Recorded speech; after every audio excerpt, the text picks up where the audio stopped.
estamos oficialmente começando a aula de hoje e começou a gravar, e como eu disse para vocês, a intenção é que nós coloquemos essa aula no nosso canal do LabEP, para que vocês possam, caso tenham interesse, depois ter acesso, né? E como eu estava dizendo, hoje a gente vai começar efetivamente o curso, e o objetivo é fazer essa discussão teórica, né? Entre a relação entre o problema, na verdade, como pensar a história como objeto, a história religiosa, entre aspas, a gente vai ver daqui a pouco, vamos pensar sobre isso, como objeto de estudo.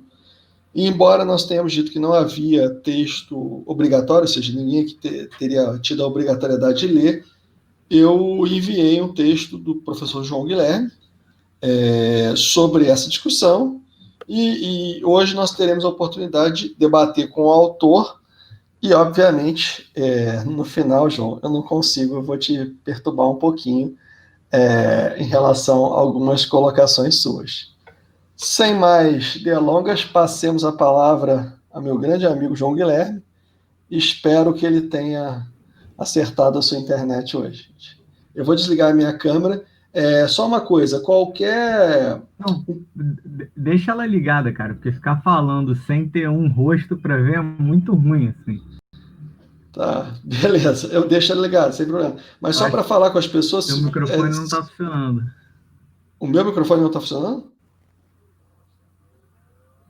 Não está dando para te escutar, Clínio. O que eu fiz? Tá me ouvindo agora? João? Vocês Não estão está dando ouvindo? para te ouvir. João, o problema já começou aí, que é você que não está escutando, tá todo mundo me escutando. Ah, desculpa, foi mal, gente, aqui. Desconectou aqui, foi mal. Bom, e olha que eu tenho cuidadora, daqui a pouco tu vai precisar de uma cuidadora também, mano. Rapaz, Sem não, brincadeira. foi sem querer aqui. É Eu só, desconectei aqui sem querer. só uma coisa, João, você prefere expor os argumentos ou a gente pode intervir Não, durante acho que vamos. Não, pode intervir. Na verdade, eu ia até começar perguntando assim, se alguém aqui leu, né, não necessariamente o meu artigo, mas enfim, leu o. Você é chato, né, Clínio? Tô falando assim, alguns dos alunos e alunas que aqui estão, e se alguém tem a princípio alguma dúvida, enfim,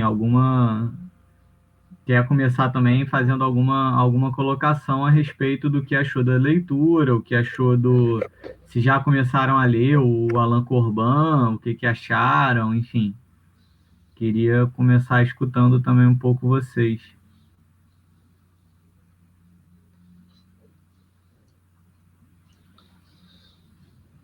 Pessoal. Tem alguém aqui? Já até abri aqui a caixinha de mensagem para ver se estão falando alguma coisa. Não, o pessoal não falou nada, João. Então, eu acho Bom, que a gente pode começar. Eu vou, sem brincadeira, eu vou deixar para intervir no final, vou tentar me controlar, para que a gente tente ter um debate, mas eu acho que se as pessoas quiserem intervir, é só levantar essa mãozinha que tem aqui. sim, Né? beleza. Vocês, eu acho que todo mundo já viu a mãozinha. Você consegue ver na sua tela a mãozinha, não consegue? Uhum. Então tá, Bom, vamos. eu vou fazer então assim enfim, eu até fiz um roteiro assim mais ou menos, mas eu tentar vou tentar falar assim um pouco mais geral e aí depois conforme for a gente vai aprofundando, né? Eu acho que bom, como a gente comentou no último encontro, né, gente? A ideia dessa aula de hoje é para a gente tentar estabelecer assim porque em tese a gente está falando de cristianismo e acaba sendo muito natural, até pelas referências que muitas vezes a gente vê em veículos assim de comunicação ou informações que a gente pega, que pode acabar criando uma ideia sempre de muita singularidade, né? Tanto do cristianismo como religião, propriamente dito, quanto do cristianismo em termos da sua história, da sua trajetória, enfim, ao longo do tempo. E, como vocês devem ter observado, a nossa disciplina ela está tratando o cristianismo no plural. E aí vem a pergunta, assim, né? Mas por que tratar, né, o cristianismo no plural?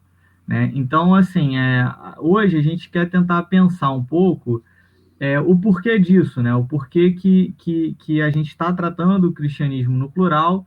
A princípio, isso pode tender a uma resposta óbvia de que, não, porque existem vertentes diferentes do cristianismo.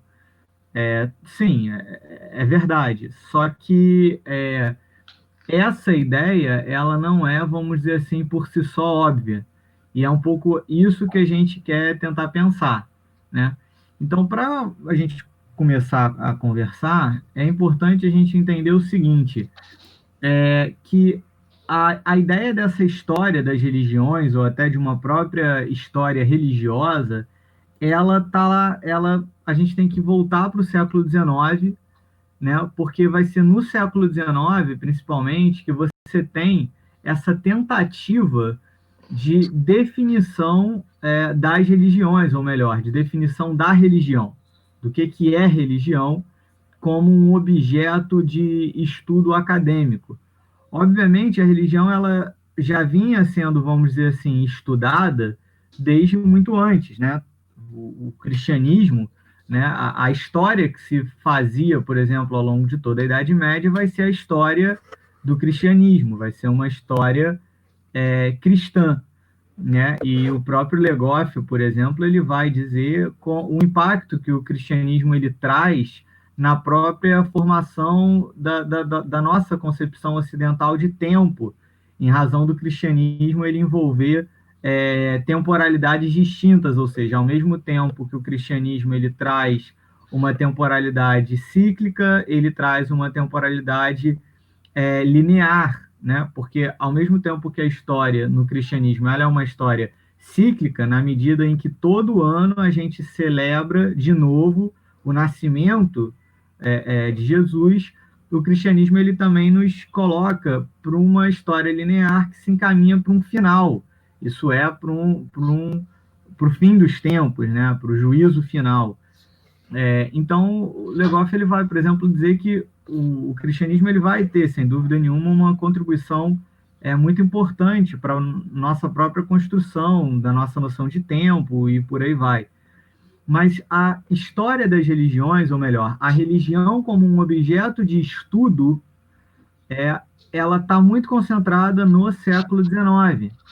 Só que no século XIX, ela, por um lado, ainda estava muito atrelada à perspectiva de uma chamada história eclesiástica, né? Que é, portanto, uma história que tem, como diz o nome, ela tem um determinado compromisso ou institucional, ou seja, com alguma igreja específica, com alguma instituição específica, ou ela tem um compromisso confessional. Então, não necessariamente, às vezes, com uma instituição específica, mas com uma confissão específica, né? Então, a gente tem, por um lado, essa história eclesiástica, e, por outro, a gente tem as chamadas ciência da religião, que tenta, de alguma maneira, estudar a religião pelo seu aspecto, vamos dizer assim, laico, ou seja, sem estar necessariamente veiculada ou vinculada a uma confissão ou a uma instituição religiosa, mas que procurava ver na religião aquilo que o Adorno Agnolin vai falar que é essa fenomenologia, né? Uma determinada essencialidade da religião e das religiões. E isso, no início, vai também estar muito atrelado com a antropologia do próprio século XIX.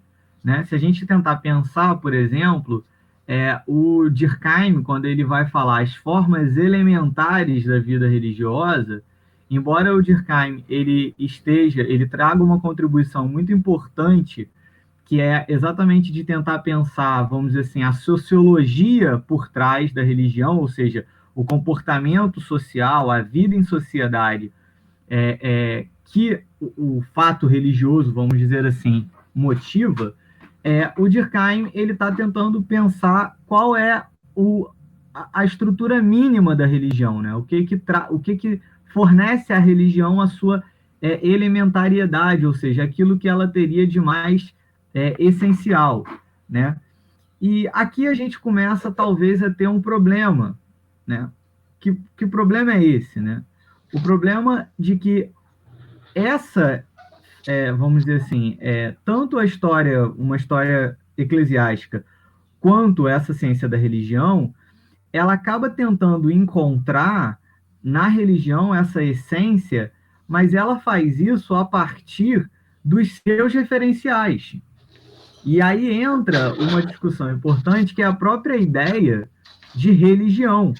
A gente geralmente tende a pensar religião como sendo o significado, né, da palavra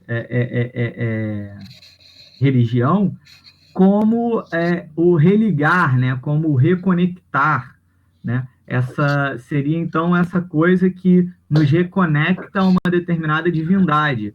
Só que religião, inicialmente, né, em Cícero, por exemplo, o Francisco José vai falar isso no texto dele, religião ela tinha a ver com uma ideia de compromisso, com uma ideia de cumprir um determinado dever, né? E dentre esses deveres, né, da vida romana, estaria, por exemplo, os compromissos com os deuses, por assim dizer. Então, quem vai, na verdade, dar esse sentido de religar, né, na ideia de juntar novamente o homem a Deus ou o homem à divindade, vai ser o cristianismo. O cristianismo no século III, se eu não me engano, com Apolinário. Enfim, então, isso é fundamental a gente entender, por quê? Desde a própria definição do conceito propriamente dito mais estrito de religião, a gente começa a ter o conceito sendo definido a partir da experiência e da religião cristã.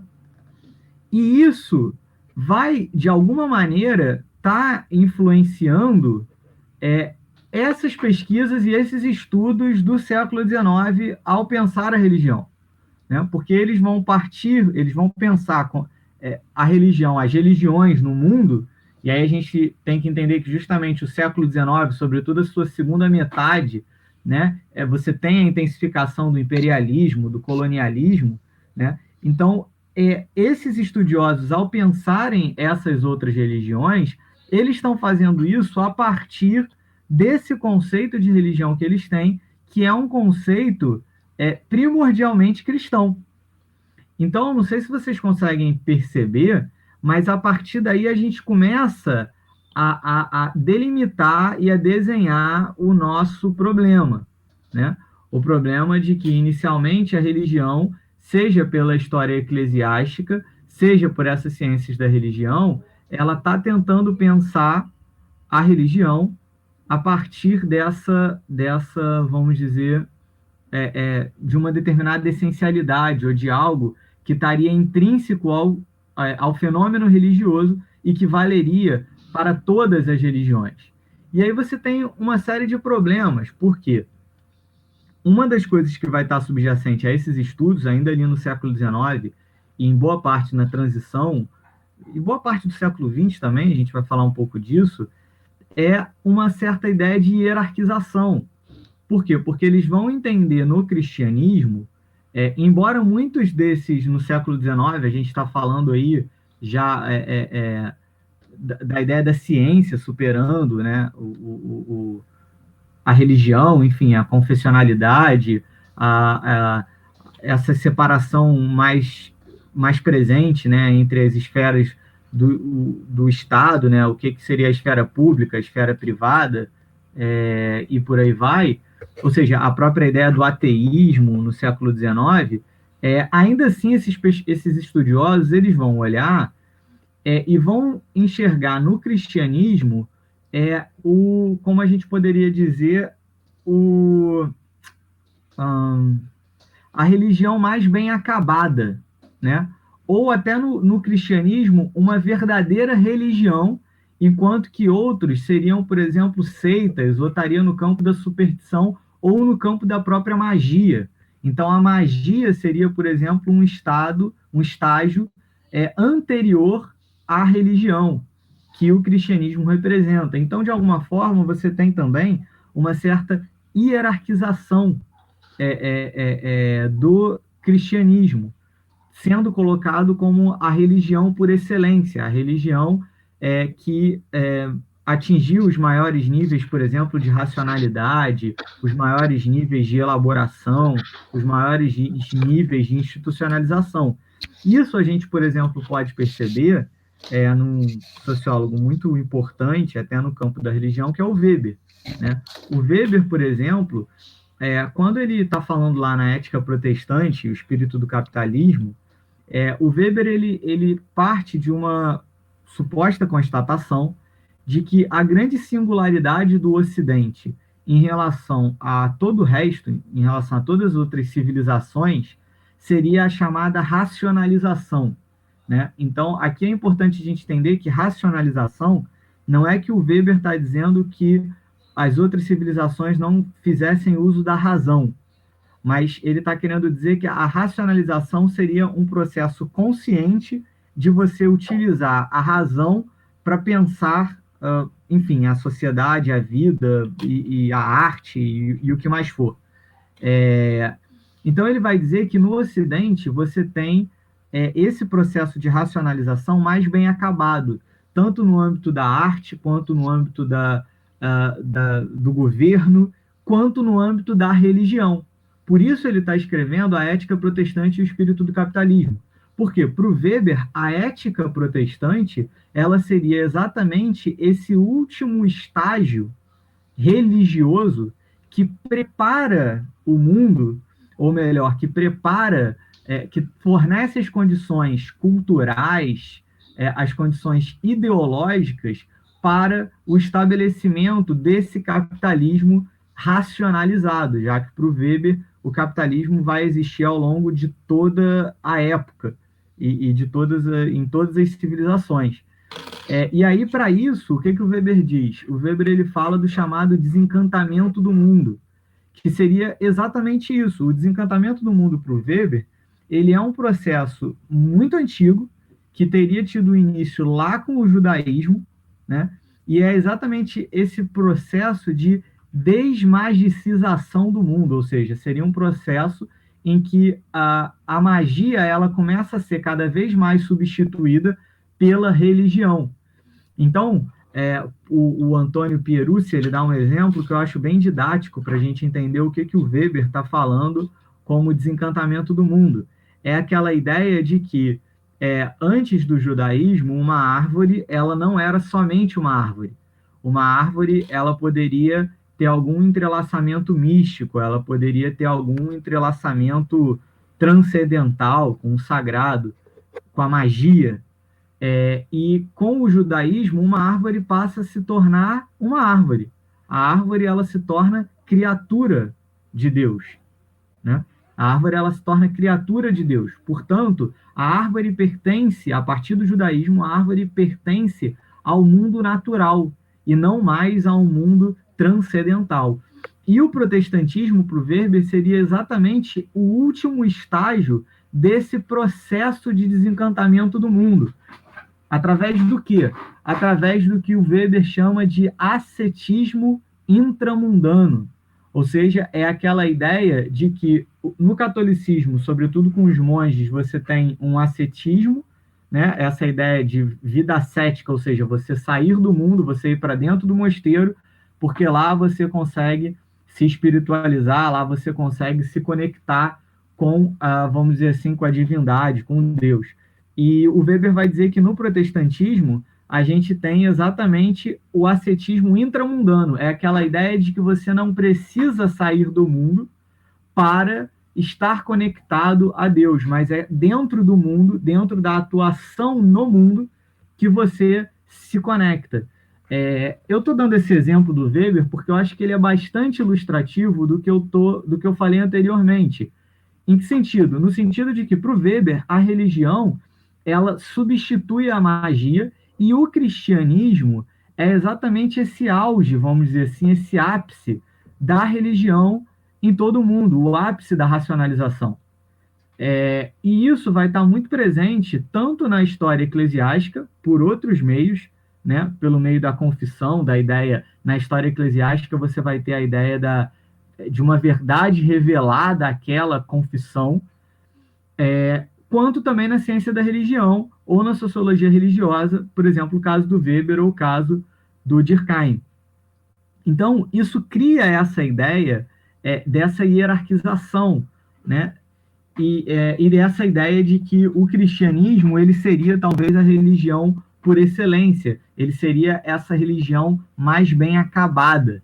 Então, nesse sentido, se a gente quer compreender o cristianismo, se a gente quer compreender a religião, a gente olha para o cristianismo, porque o cristianismo seria o resultado, né, final, vamos dizer assim, esse processo mais bem moldado da religião.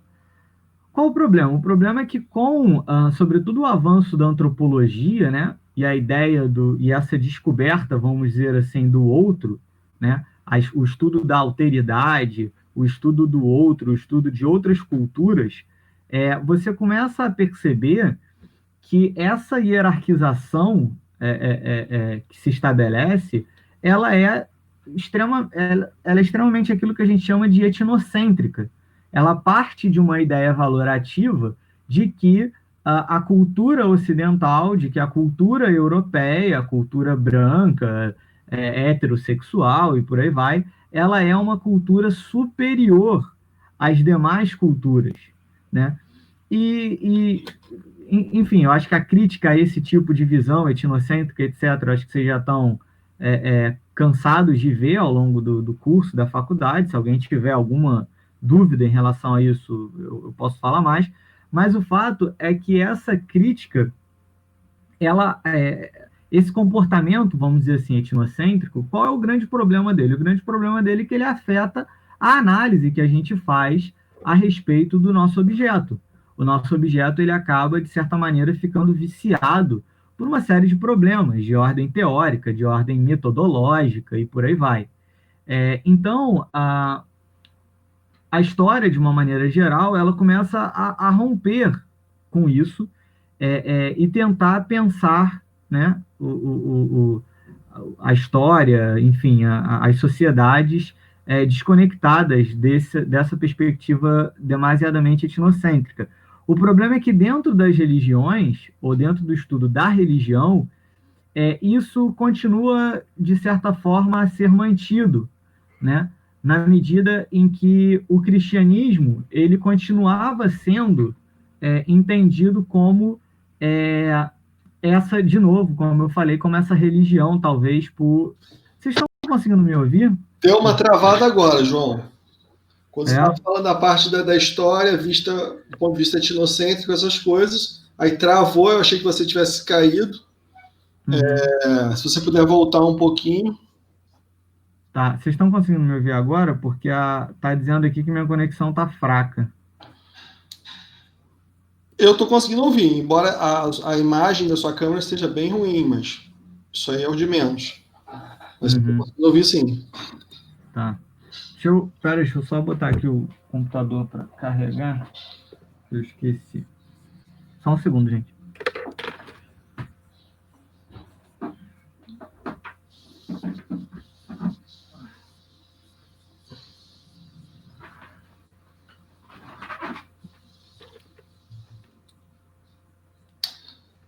Você fez aquilo que eu te sugeri de plugar diretamente o computador no modem? Oi, tá me ouvindo? Sim. Beleza. Bom, então voltando a essa questão que eu falei desse etnocentrismo, isso vai ser um problema não só na área da religião, mas o fato é que a religião, ela continua de alguma forma refém um pouco dessas perspectivas que sobretudo ao longo do século XX, vai tentando emancipá-la. E aí, dentro do campo da história, especificamente, a gente chega a um momento em que essa história eclesiástica ela é, de fato, rejeitada, e essa ciência da religião, que tenta pensar a religião de maneira fenomenológica, a partir de propriamente uma essencialidade dela, ela também começa a ser substituída pela ideia de que a gente tem que tentar pensar religião a partir daquilo que o Francisco José fala, que são das suas formas de manifestação concreta, ou seja, é tentar pensar religião dentro da história. E aí a gente começa a ter uma divisão, como é que eu poderia dizer? Uma ruptura muito interessante em relação à maneira que se pensava a religião, e ela começa a ser incorporada dentro do campo de estudo da história. O problema é que, na minha avaliação, essa história religiosa que o Francisco José, por exemplo, ele defende, e que ela é muito, muito interessante, e assim, e ela de fato não cai, propriamente dito, num etnocentrismo, ela continua preservando uma ideia de que a religião, o estudo da religião, ele tem necessariamente uma especificidade, né? Ou seja, a história religiosa como um campo específico de estudo. E aí a gente tem alguns problemas nisso, porque a questão é, o que seria, então, qual é a especificidade dessa história religiosa para além do fato institucional? Ou seja, o que eu estou querendo dizer? Como eu comecei dizendo para vocês, o estudo sobre a religião como um objeto de estudo, inclusive da história, ela está vinculada à história eclesiástica, ela está vinculada às ciências da religião, ou seja, existe uma história por detrás dessa disciplina, história religiosa ou história das religiões. Nesse sentido, a gente poderia entender a religião como a história das religiões como uma disciplina autônoma em razão dessa veiculação, vamos dizer assim, institucional que ela tem. Mas, para além disso, o que... Fala, Clínio. Não, não vou intervir não, mas só uma dúvida, como eu não sei se as pessoas leram ou não, se elas estão, aí, por favor, falem pelo chat, se elas estão entendendo isso que você está chamando, e que na verdade não é uma ideia sua, e sim Francisco, da bibliografia, de modo geral, de especificidade do religioso. Porque eu acho que isso é um ponto importante, que para quem lê o texto está ok, mas eu estou pensando na perspectiva de quem não tenha lido nada, entendeu? Desculpa te interromper. Não, então, gente, vocês estão conseguindo compreender até agora o que está sendo dito?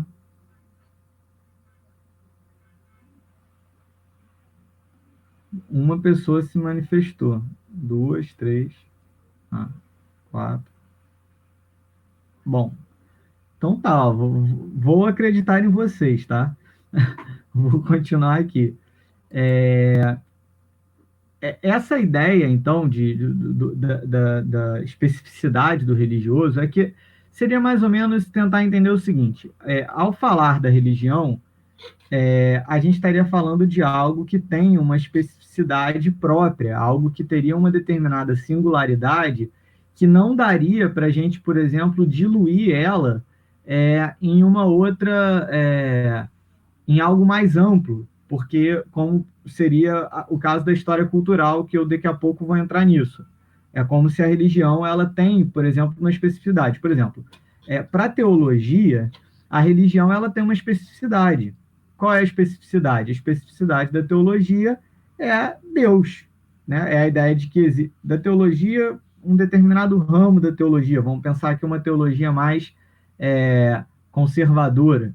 A teologia ela parte de qual pressuposto? Ela parte do pressuposto de que Deus existe, e não só de que Deus existe, como Deus ele fornece meios para nós, seres humanos, compreendermos a ele, em alguma medida.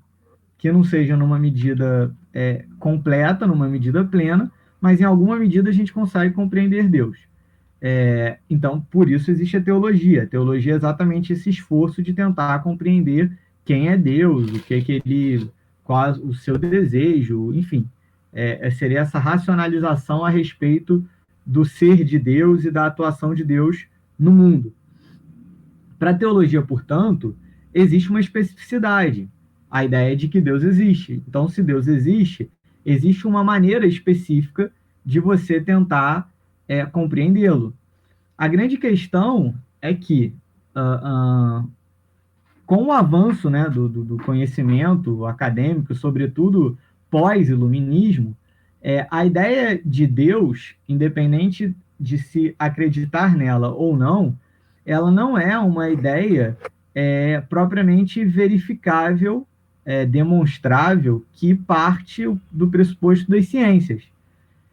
Então, se você não tem esse compromisso teológico, né, esse compromisso dogmático, né, a ciência, de uma maneira geral, ela não parte de um dogma, né? A ciência, ela parte de uma perspectiva cética. Não é que ela vai dizer que Deus não existe, mas a ideia é que você não pode necessariamente partir do pressuposto de que ele existe porque ele existe para um determinado grupo, para uma determinada cultura, né? Tá dando para me acompanhar até aqui, gente? Tá, beleza.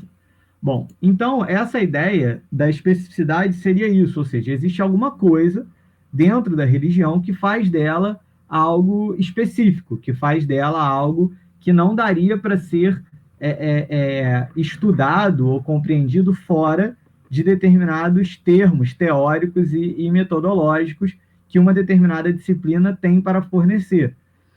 E aí é isso que o Francisco fala da história religiosa. Ele diz que a história religiosa pode ser aproximada da história cultural, só que a religião ela continua tendo o seu quê de especificidade. E aí que entra não é o meu problema, mas enfim, aí que entra o questionamento que eu trago para hoje. Qual seria a especificidade da religião que não pode ser encontrado dentro de uma coisa maior, que é aquilo que nós chamamos de cultura, né? E aí, avançando um pouco, qualquer coisa enfim, eu volto e a gente fala mais sobre isso. A grande questão é que a religião, quando você tira esse olhar etnocêntrico que eu falei para vocês, quando você tira esse olhar de hierarquização da religião, você começa a perceber, ou quando você tira esse olhar teológico da religião, ou seja, que olha para a religião como a manifestação da vontade divina, da manifestação da vontade de uma divindade, você começa a perceber que a religião, ela sempre se manifesta dentro de determinadas práticas culturais, dentro de determinado ambiente cultural. Ou seja, a religião, ela sempre nasce e sempre se dá dentro de uma cultura específica. E, nesse sentido, qualquer hierarquização que a gente estabeleça dentro dessa cultura ou para a religião, vai necessariamente ser uma hierarquização arbitrária, vai ser algo que sempre parte do ponto de vista de quem fala, e no caso da cultura ocidental cristã, acaba sempre partindo do cristianismo e do Ocidente para tentar definir aquilo que é ou aquilo que não é religião. E aí a gente acaba tendo um problema, porque como eu vou conseguir compreender outras religiões, como eu consigo me aproximar de outras culturas, ou, enfim, das religiões propriamente ditas, se eu sempre estou partindo desse pressuposto hierarquizante, ou que, de alguma maneira, encara a religião a partir de determinados pressupostos que são próprios do cristianismo e não necessariamente de todas as religiões. Então, essa que é uma questão importante. E aí, qual o problema quando a gente fala disso que eu estou dizendo? Você vai ter múltiplas abordagens dentro do campo dentro do campo religioso, de compreender a religião. Você teria, por exemplo, uma abordagem mais sociológica, que tenta olhar mais para as instituições. Você teria uma abordagem mais antropológica. Você teria essa abordagem teológica. E você tem a abordagem histórica. E aí, dentro disso, que eu quero tentar pensar com vocês qual é a forma, por exemplo, que eu, pessoalmente, acho mais interessante para a gente pensar historicamente as religiões e, no nosso caso, pensar historicamente o cristianismo, né? Então, algumas coisas eu acho que são fundamentais, né? A primeira que eu acho que é fundamental é aquilo que o Sérgio da Mata chama de agnosticismo metodológico. O que seria esse agnosticismo metodológico? É aquela ideia de que, metodologicamente, a maneira que a gente vai tratar a religião, ela não é valorativa ou ela não parte necessariamente de uma confissão religiosa, mas ela é agnóstica. Em que sentido? Ela não está comprometida com nenhuma confissão e ela não está partindo de um pressuposto de que a religião A ou a religião B é a religião certa ou é a religião mais bem desenvolvida ou mais evoluída. Em segundo lugar, eu acho que é fundamental para a gente compreender a religião essa ideia de um etnocentrismo crítico. O que seria esse etnocentrismo crítico? É uma ideia que olha para o outro não para compreender o outro propriamente dito, mas olha para o outro para compreender a si próprio. O que isso quer dizer? Isso quer dizer que quando eu vou estudar uma outra religião, eu não estou efetivamente querendo compreender aquela religião em si. Mas, antes de tudo, eu estou querendo compreender a mim próprio. Eu estou querendo compreender a minha religião. Eu estou querendo compreender o lugar do qual eu parto. Então, essa ideia de etnocentrismo crítico é aquela ideia de que eu entendo que falar do outro é sempre falar do meu lugar, né? E, para isso, eu submeto o meu lugar a uma determinada crítica.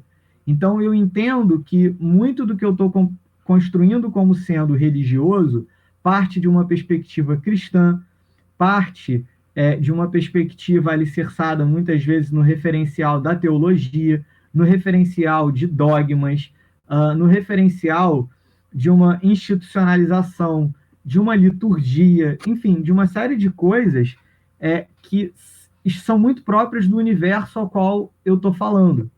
Então, esse etnocentrismo crítico, por exemplo, ele faz eu olhar, por exemplo, eu não olhar para a magia como sendo algo que antecede a religião, como algo sendo do campo da superstição, enquanto que o cristianismo estaria no campo da religião. Não sei se vocês estão conseguindo entender o que eu estou dizendo. Está dando para compreender, pessoal, até aqui? Pessoal? Tá. Então, beleza. Então, esse etnocentrismo crítico, ele acaba colocando em suspeição os nossos valores, ele coloca em suspeição os nossos referenciais para a gente poder se aproximar do outro, né? Então, isso vai acontecer, por exemplo, com essa ideia que eu estou falando de magia. E aí aqui eu falo de um autor que ele é bastante representativo dessa história religiosa, a qual fala o Francisco José, mas que, de certa maneira, ele cai em um problema. O Jean Delumeau, num livro dele chamado Un Chemin d'Histoire, ele vai tentar pensar... Na verdade, esse talvez tenha sido o grande esforço do Jean Delumeau na sua vida e na sua obra. Que esforço foi esse? Foi tentar pensar até que ponto a sociedade ocidental ela foi, de fato, cristianizada ou não. E aí, tentem perceber o que pode estar por trás dessa ideia do Jean Delumeau de tentar pensar assim, a sociedade ela foi cristianizada ou não? O que pode estar por trás disso? Porque num primeiro momento a gente pensa, não, mas a gente ouve falar na ideia de cristandade ao longo da Idade Média, a gente está muito acostumado a saber a importância que o cristianismo exerceu em vários processos históricos, seja como religião influenciando a vida das pessoas, seja como instituição. E o Jean Delumeau se pergunta, mas a sociedade, ela de fato foi cristianizada ou não? O que está por detrás desse questionamento do Delumeau? Está exatamente isso que eu venho falando com vocês. Ele percebe, ele entende que o cristianismo, de alguma forma, ele teria alguma essencialidade, ele teria algumas características comuns, tá? Ao longo do tempo e do espaço, que conferiria ao cristianismo a sua identidade como religião cristã. E a partir dessa identidade, ele vai tentando verificar até que ponto, de fato, esse cristianismo ele penetrou na sociedade ou não. Até que ponto a sociedade ela foi de fato cristianizada, ou seja, até que ponto os valores intrínsecos do cristianismo estiveram estabelecidos na sociedade ou não. Então, o que ele acaba... E aí eu não sei se vocês estão conseguindo perceber qual é a relação disso que eu estou falando com a nossa matéria, com a nossa disciplina e com a discussão que eu estou tentando caminhar até agora. É aquela ideia de que, na minha avaliação, você acaba muitas vezes não problematizando a sua própria religião ou trazendo a ideia de que a sua religião, não a sua no sentido de fé, a sua religião hegemônica, o seu objeto de estudo, no nosso caso é o cristianismo, como se o seu objeto de estudo ele não fosse plural, ou ele até comportasse uma pluralidade, mas dentro dessa pluralidade você teria uma singularidade, um fio condutor em todas as épocas, em todos os tempos e todos os espaços. E aí, para mim, isso acaba sendo muitas vezes problemático. Em que sentido isso acaba sendo problemático? Porque muitas vezes isso acaba fazendo com que nós negligenciemos determinados aspectos da religião, no caso do cristianismo, porque a gente acaba entendendo que aquele aspecto ele não faz parte, né, daquela religião, como se aquele aspecto não fizesse parte daquele universo, como se ele fosse exterior, ou seja, como se ele fosse uma seita, ou como se ele fosse do campo da magia, do campo da superstição, do campo do mito, e não do campo da religião, não do campo do cristianismo, que é exatamente essa perspectiva que o Delumeau traz quando ele faz as análises dele. E aí tem uma frase de um historiador, o sobrenome dele é Benatti, eu não lembro agora o início, o primeiro nome dele, que ele diz o seguinte: igreja disciplinar não é sinônimo de igreja disciplinada. O que ele está dizendo aqui com essa frase, e que eu acho que ela é muito significativa para essa ideia de tentar pensar o cristianismo no plural? A ideia, pessoal, do seguinte, quando a gente fala da religião no plural, ou seja, religiões, quando a gente fala do cristianismo no plural, cristianismos, quando a gente fala do problema de tentar se verificar uma essencialidade, uma especificidade no fenômeno religioso, na história religiosa, a gente muitas vezes acaba partindo, a gente pode cair na ideia de que a igreja, o fato da igreja ser disciplinar, ou o fato de uma religião ter um discurso sobre si, que isso por si só é sinônimo, vamos dizer assim, da realidade, ou da vida, ou da vivência daquela religião. Então, por exemplo, o caso do Benatti, ele estudou o pentecostalismo e a leitura que os pentecostais fazem da Bíblia. Geralmente, as igrejas pentecostais, elas são muito atribuídas a ela a ideia de que quem manda é o líder religioso, o pastor, e que tudo que o pastor fala, os membros recebem aquilo como sendo palavra de Deus, como sendo quase que uma normativa para a sua vida. Só que, como ele diz, a igreja disciplinar ela não é sinônimo de igreja disciplinada. Ou seja, existe entre o que o pastor fala, e aí, pastor, a gente poderia substituir entre o que a religião fala, a religião institucionalizada, racionalizada, entre aquilo que ela fala e aquilo que os seus membros vivem, aquilo que os seus membros aplicam ou não para as suas vidas, para a sua vivência ou para a sua concepção de mundo de certo e errado, existe um grande espaço. E é aí que eu falo da questão da cultura. E que espaço é esse? É o espaço de que essa religião ela não está se manifestando fora do tempo e fora do espaço.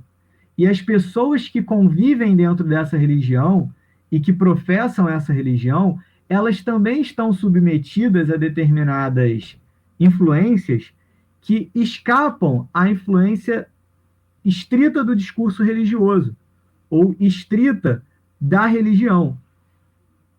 E essas outras influências são trazidas por essas pessoas para dentro da religião e para a sua maneira de construir a religião e o que é essa religião. Percebem? Então, quando eu falo em cristianismos, eu estou querendo dizer que existe uma tensão dentro da religião cristã a despeito da ideia de que ela seria uma coisa única. Existe todo um conflito e toda uma disputa, tanto de religiões ou de cristianismos que se identificam como diferentes, quanto de cristianismos dentro de uma mesma ordem cristã, ou seja, o cristianismo do bispo não é o mesmo cristianismo do camponês. E o cristianismo de um nobre não é o mesmo cristianismo de um cônego, de um cardeal ou de qualquer coisa do gênero. Então, atentar para essa ideia de pluralidade, ela me parece fundamental para a gente fugir tanto de hierarquizações quanto de simplificações da religião que acaba negligenciando processos culturais e, por isso, históricos que se dão dentro da religião e que acabam forjando a religião da maneira a qual a religião ela é apresentada. Geralmente, o discurso religioso ele vai reconhecer essa pluralidade, mas ele vai dizer o seguinte, que essa pluralidade ela é produto de uma heresia. Então, você tem o discurso ortodoxo, né? Então, por exemplo, se você não acredita na Trindade, você não é cristão, né? Porque a Trindade ela é algo constitutivo e essencial dentro do cristianismo. Eu estou dando agora uns exemplos que talvez fique mais claro se vocês ainda não estão entendendo muito bem a discussão. Então, eu não acredito na Trindade. Então, o que o discurso cristão em geral, a religião cristã em geral, o que ela vai falar?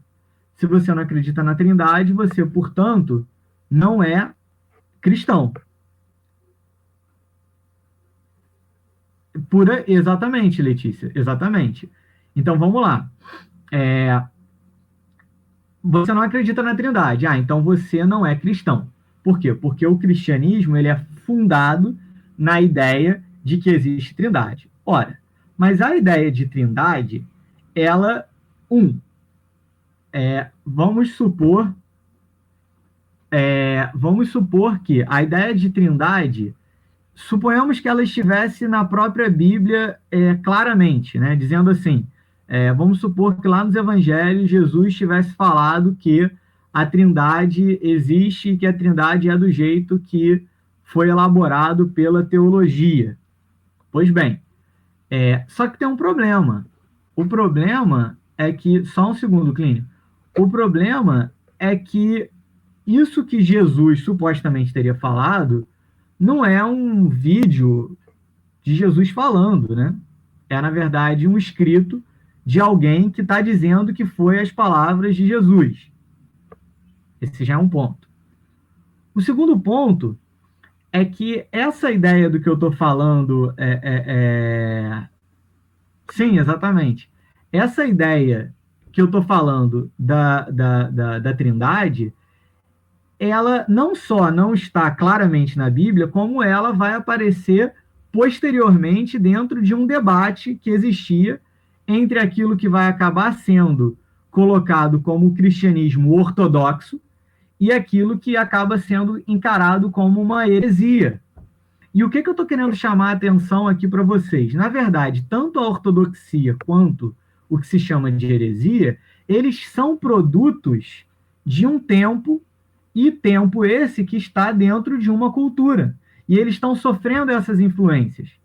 Nesse sentido, o que eu estou querendo dizer é que a ideia de um cristianismo que fale que só é cristianismo se acredita em trindade, e ao mesmo tempo você vai ter outros setores dizendo que, dentro às vezes desse mesmo cristianismo, não, olha, não, eu não acredito na trindade, mas ainda assim eu me considero cristão.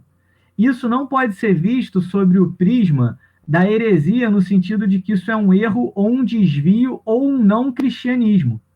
Mas essa pluralidade, ela faz parte da própria dinâmica da religião.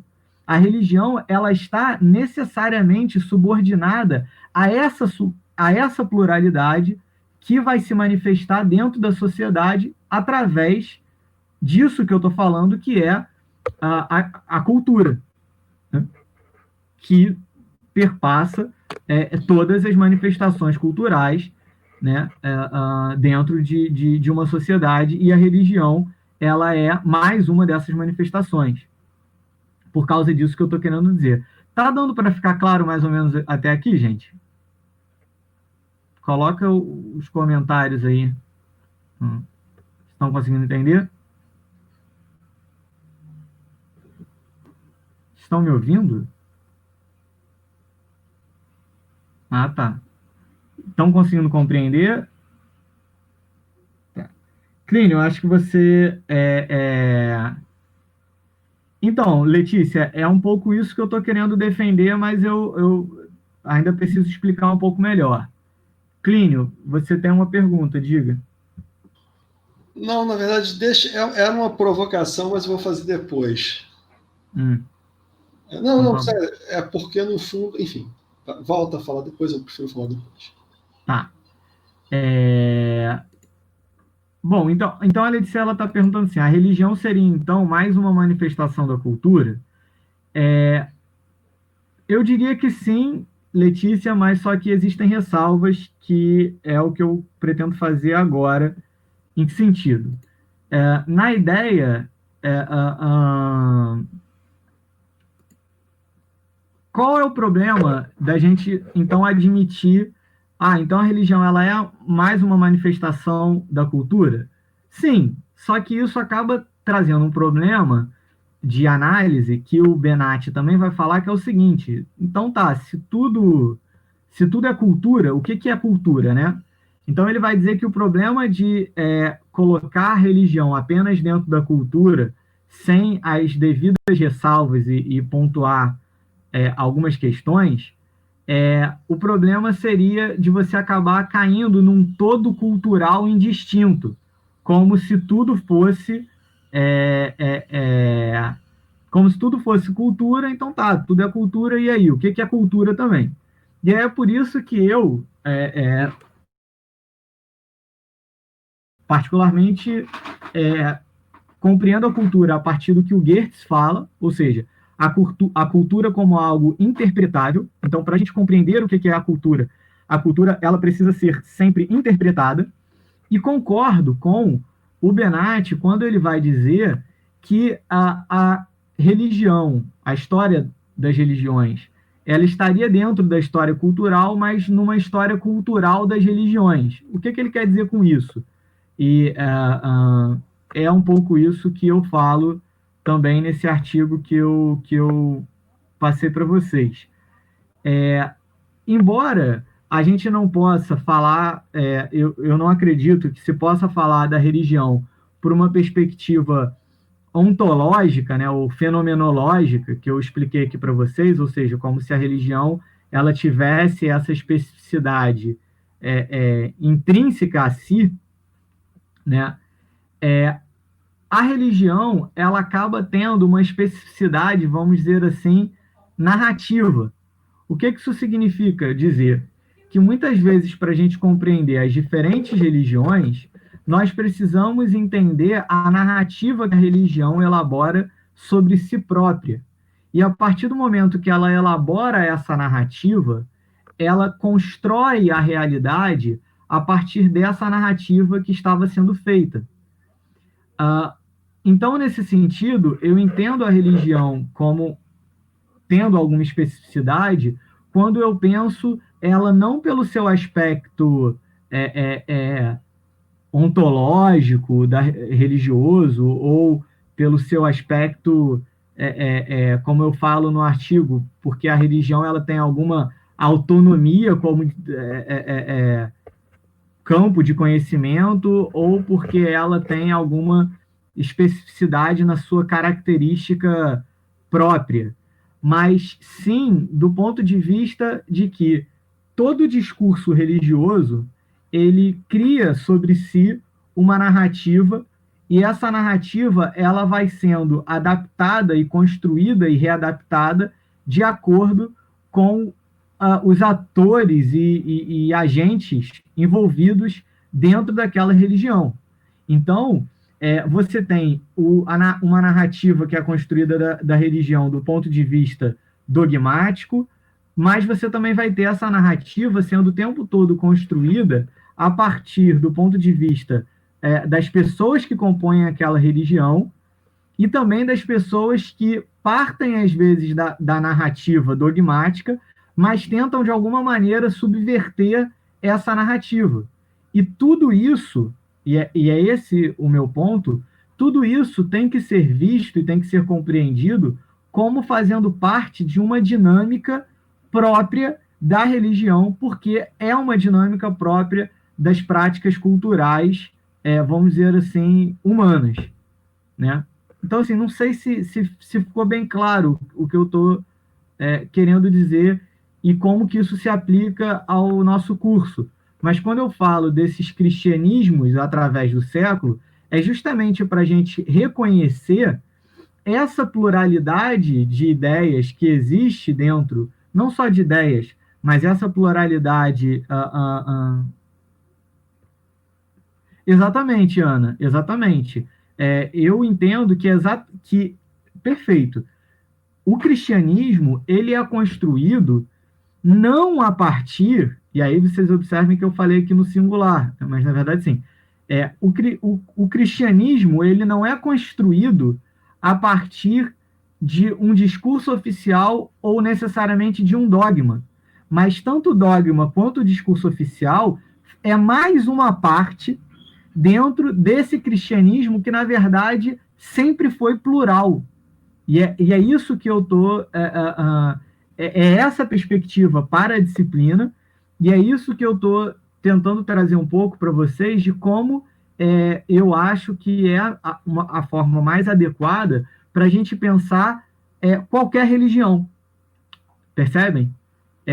Sempre dentro dessa dinâmica de que, embora muitas vezes a religião ela tente ser reduzida a uma singularidade, a uma essencialidade, o que a forma é sempre a pluralidade, né? É sempre a diversidade dentro da religião que vai formando. E aí por isso que eu falei a frase do Benatti, uma igreja disciplinar não é necessariamente uma igreja disciplinada, não é sinônimo de igreja disciplinada, porque existe sempre um espaço entre aquilo que a religião fala de si e aquilo que é tanto experimentado quanto até acreditado pelas pessoas que estão vivendo dentro dessa religião. Não sei se eu fui claro, mas eu acho que eu posso abrir um pouco para as perguntas, enfim, e tentar explicando as coisas.